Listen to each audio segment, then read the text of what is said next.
Forest ডিপার্টমেন্টের সরকারি কর্মচারী, গভর্নমেন্ট এমপ্লয়ি, আরবান লেবার বিভিন্ন ডিস্ট্রিক্ট থেকে এখানে এসেছে, হোল ত্রিপুরা থেকে এসেছে। আমাদের একটাই ডিমান্ড যে আমাদেরকে যে গ্রুপ ডি ক্রিয়েট করেছে, আমরা গ্রুপ ডি স্কেল পাওয়ার জন্য, গ্রুপ ডি স্কেল দেইনি, গ্রুপ ডি স্কেল পাওয়ার জন্য গভর্নমেন্টকে আমরা অনুরোধ জানাচ্ছি এবং জানিয়েওছি। 4 বার আমরা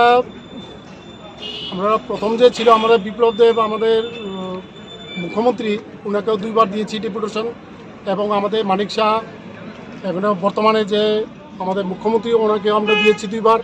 আমরা জানি না ওনার টেবিলে কাগজ গেছে কি না, আমরা তাই বলছি, আজকেও আবার বলছি, শেষবারের মতন আমরা আজকে ডেপুটেশন দিচ্ছি। বলছি যে সরকারকে অনুরোধ, আমাদের যে পিএল ভাইদেরকে আছে যে অনেক দূর থেকে এসেছে, অনেকে অসুস্থ, অনেকে ক্যান্সার ধরা পড়েছে, অনেকে মারাও গেছে, কিন্তু ওনার ভবিষ্যৎ চিন্তা করে যে আমাদের যে বেতন পাচ্ছি 12,863 টাকা, ওটাকে বাড়িয়ে গ্রুপ ডি পোস্ট ক্রিয়েট করে গ্রুপ ডি যেমন অনুযায়ী বেতন পাওয়া, এটা আমরা দাবি জানিয়েছি।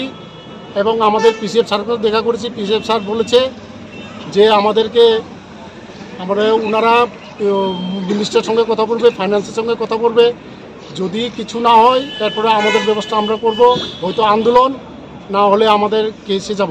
আমরা তো কেসে যাব না, এতজন সম্ভব না, আমরা আন্দোলন নেমে যাবো। আমরা 1 মাস সময় বেঁধে দিয়েছি, 1 মাসের ভিতরে যদি আমরা কিছু না করে, আমরা এখানে এই চত্বরে আমরা 363 সবাই আন্দোলনে নেমে যাব।